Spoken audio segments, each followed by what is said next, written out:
चुड़ैल और बच्चे। कुंदन अपनी पत्नी पारो और दो बच्चों मुन्ना और रिया के साथ रहता है। चारों का परिवार अच्छा खासा खुशहाल चल रहा था, लेकिन एक दिन उसकी पत्नी पारो सीढ़ियों से फिसलकर गिर गई और अस्पताल पहुंचने से पहले ही उसने दम तोड़ दिया। कुंदन की जिंदगी तो जैसे वीरान हो गई। बच्चे भी बहुत दुखी रहने लगे।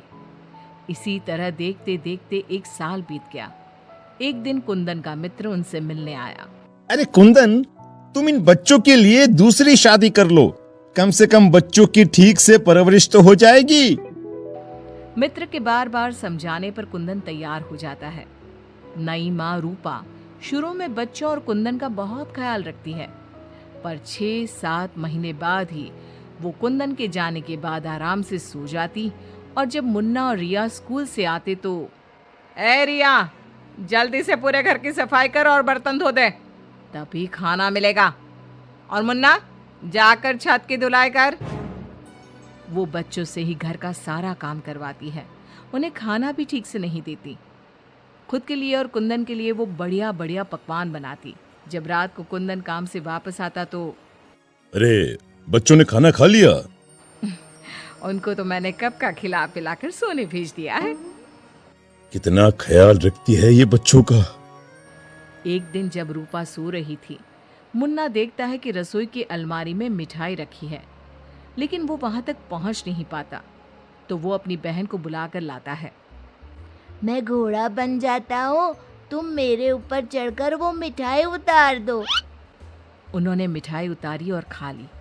अचानक मिठाई का डिब्बा रिया के हाथ से नीचे गिर जाता है और बिखर जाता है। आवाज सुनकर रूपा भागते हुए आती है। उसने आओ देखा न ताव और दोनों की खूब पिटाई कर दी।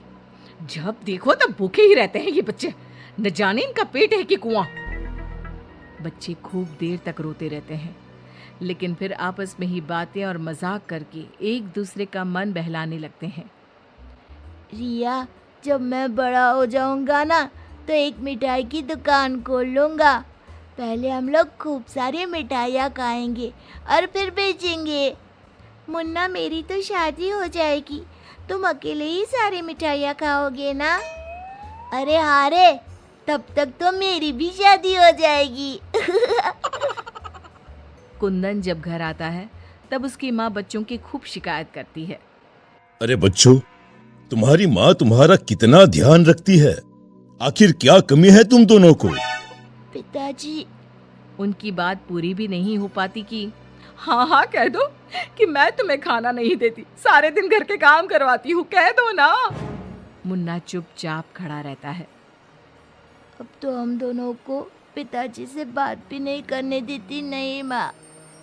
मुन्ना और रिया बहुत दुखी होते हैं। रात को इन बच्चों ने नाक में दम कर दिया है, तुम इन्हें लेकर जाओ और कहीं जंगल में छोड़कर आओ। अरे ये क्या कर रही हो तुम? ये दोनों मेरे जिगर के टुकड़े हैं, इनके बिना मैं कैसे रहूंगा? कुंदन को बार बार समझाने पर भी जब वो नहीं मानता, तब उसे एक उपाय सूझता है। कुछ दिनों तक वो बच्चों के साथ खूब अच्छे व्यवहार का नाटक करती है।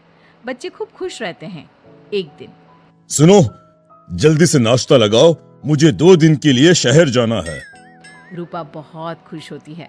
वो सोचती है कि ये तो बच्चों को जंगल में छोड़कर आने से रहा, मैं ही इन्हें छोड़ आती हूँ। कुंदन के जाने के बाद, बच्चे चलो, आज हम तुम्हारी नानी के घर चलते हैं।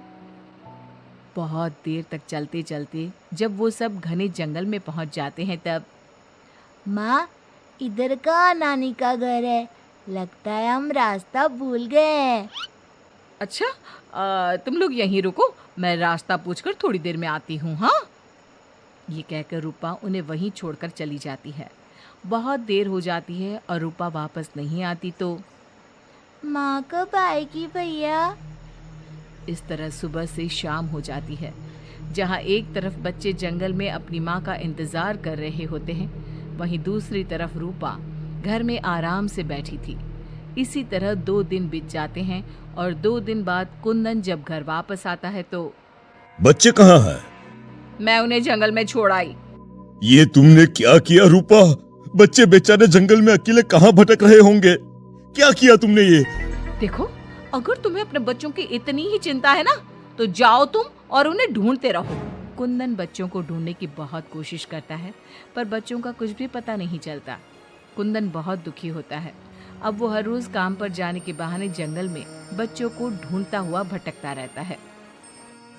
रूपा के जाने के बाद बच्चे रोते रोते आगे बढ़ने लगते हैं। माँ बड़ी चालाकी से हमें जंगल में छोड़कर चली गई। अब हमें रहने के लिए कोई ठिकाना ढूंढना ही होगा। अब तो अंधेरा भी गिर रहा है। आगे जाते ही उनको एक झोपड़ी दिखती है। बच्चों को थोड़ी आशा बनती है। दोनों भागते भागते वहां पहुंचते हैं और झांक कर अंदर देखते हैं तो एक बुढ़िया चरखे पर सूत काट रही थी। उसके शरीर पर सफेद वस्त्र थे। अंदर का माहौल बड़ा डरावना लगता है, पर बच्चों को तो कोई आसरा चाहिए था। वो दोनों दरवाजा खटखटाने लगते हैं। तभी वो बुढ़िया पीछे मुड़ती है। बच्चे जैसे ही उसे देखते हैं, उनके शरीर के अंदर भय से एक अजीब सी सिहरन दौड़ जाती है।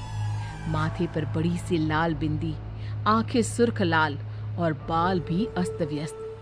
जैसे ही उसकी नजर मुन्ना और रिया पर पड़ती है, उसके चेहरे की रौनक बढ़ जाती है। वो बड़ी प्रसन्न होकर कहती है, आओ आओ बच्चों, मैं तुम्हारी दादी जैसी ही तो हूँ, आ जाओ। बच्चों को प्यार से वो घर के अंदर बुलाती है। बच्चों के लिए खूब सारी मिठाइयाँ, फल और बिस्किट ले आती है। बच्चे तो पहले से ही भूखे थे। वे खाना देखकर उस पर टूट पड़ते हैं। उनका सारा डर भी दूर हो जाता है। वो खाने के बाद तुरंत ही सो जाते हैं। जब सुबह उठते हैं तो बच्चों, हम घर के पीछे वाले बगीचे में चलते हैं। वहाँ बहुत सुंदर फूलों का बगीचा था। मुन्ना और रिया वहीं खेलने लगते हैं। बुढ़िया अंदर चली जाती है। तब तक मुन्ना की नज़र एक गिलहरी पर पड़ती है जो एक कोने में दुबकी हुई थी। मुन्ना उसे प्यार से अपने हाथ में उठा लेता है। तभी गिलहरी इंसानों की आवाज़ में बोलती है, बच्चों, तुम लोग यहाँ से भाग जाओ। ये बुढ़िया एक खतरनाक चुड़ैल है। तुम्हें खिला पिला कर पहले मोटा करेगी, फिर पिंजरे में डाल देगी। सभी बच्चों को ये जादुई छड़ी से पशु पक्षी बनाकर बगीचे में रख देती है। एक एक करके अपनी जादू की छड़ी से सबको बेहोश कर देती है और कढ़ाई में तेल गरम करके पकोड़े बनाकर खा जाती है। इसके पास एक आदमकद का पिंजरा है। ये खुद उसकी सफाई करती है। ये कहकर गिलहरी जमीन पर कूद जाती है। जब दोनों घर में जाते हैं तो देखते हैं कि बुढ़िया पिंजरे की सफाई कर रही थी और उसके मुंह पर खून लगा था। बच्चों को देखते ही अपना मुंह पोंछने लगती है वो। रिया चारों तरफ जादू की छड़ी ढूंढने के लिए नजर दौड़ाने लगती है। अचानक उसे जादू की छड़ी दिखाई देती है और वो दोनों लपटकर वो छड़ी उठा लेते हैं। जादुई छड़ी, पिंजरा बंद कर दो। पिंजरा बंद हो जाता है। पिंजरा बंद होते ही वो बुढ़िया एक खतरनाक चुड़ैल बन जाती है और चीखने लगती है। दादी, आज तुम भी पिंजरे में बंद होने का मजा उठा लो ना। दोनों हंसते हैं। दादी दादी, यही वो जादुई छड़ी है ना जिससे तुम सब बच्चों को चूहा, बिल्ली और गिलहरी बनाती हो? बोलो, तुमको क्या बनना है? मुझे बाहर निकाल, वरना मैं तेरा खून पी जाऊंगी। छड़ी मेरे हवाले कर दे। दादी, पिंजरे में कुछ खाने को दो। ये लो, तब तक आम की गुठलियां चूसो। इनमें अभी भी बहुत रस बचा है। दोनों आम की ढेर सारी गुठलियां पिंजरे में फेंक देते हैं। एक बार मैं बाहर आ जाऊं ना, तुम दोनों के पकोड़े बनाकर चबा जाऊंगी। जे काली कलकत्ते वाली, तेरा वचन न जाए खाली। जादुई छड़ी, इस चुड़ैल को मछली बना दो। जादुई छड़ी, एक बड़े से कढ़ाई में तेल गरम कर दो। जादुई छड़ी चुड़ैल को मछली बना देती है। दोनों उसे उठाकर एक बाल्टी में डाल देते हैं। कढ़ाई में तेल गरम हो रहा होता है। मुन्ना और रिया दौड़कर बगीचे में जाते हैं। वहाँ बहुत सारे जानवर और पक्षी होते हैं। जादुई छड़ी, इन सारे लोगों को इनके असली रूप में बदल दो। तभी सारे जानवर और पक्षी बच्चों में बदल जाते हैं। सब कमरे में आ जाते हैं। हमें इस चुड़ैल ने बहुत तड़पाया है, चलो आज इसको मजा चखाते हैं। जादुई छड़ी, इस चुड़ैल को पिंजरे में डालकर फिर चुड़ैल बना दो। पिंजरे में कैद होकर चुड़ैल फिर चिल्लाने लगती है। ये सारे के सारे शैतान कैसे यहाँ आ गए? जैसे तुम पिंजरे में बंद हो गई वैसे ही हम सब भी यहाँ आ गए। सभी बच्चों ने पिंजरे में ठंडा ठंडा पानी फेंकना शुरू कर दिया। चुड़ैल पहले तुम नहा लो, फिर हम तुम्हें मछली बनाकर पकौड़े बनाकर खा जाएंगे। सभी बच्चे ताली बजाकर खूब हंसते हैं। बच्चों मुझे माफ कर दो, मैं कभी ऐसा नहीं करूंगी। एक बार मुझे पिंजरे से निकाल दो। दोस्तों, क्या हमें इस चुड़ैल की चिकनी चुपड़ी बातों में आना चाहिए? नहीं, बिल्कुल नहीं, नहीं, बिल्कुल नहीं। मुन्ना जोर से छड़ी फटकारता है। जादुई छड़ी, इस चुड़ैल को मछली बनाकर कढ़ाई में डाल दो। मछली की कढ़ाई में गिरते ही बहुत तेज आवाज होती है, जैसे कहीं बिजली चमकी हो। सभी बच्चे डरकर एक दूसरे से चिपक जाते हैं। मछली का आकार बहुत बड़ी सी चुड़ैल का हो जाता है। वो बार बार कढ़ाई से निकलने की कोशिश करती है। सभी बच्चे मिलकर उसे फिर कढ़ाई में ढकेल देते हैं। अंत में वो गर्म तेल में जलकर मर जाती है। सब बच्चे खुश होकर तालियां बजाने लगते हैं।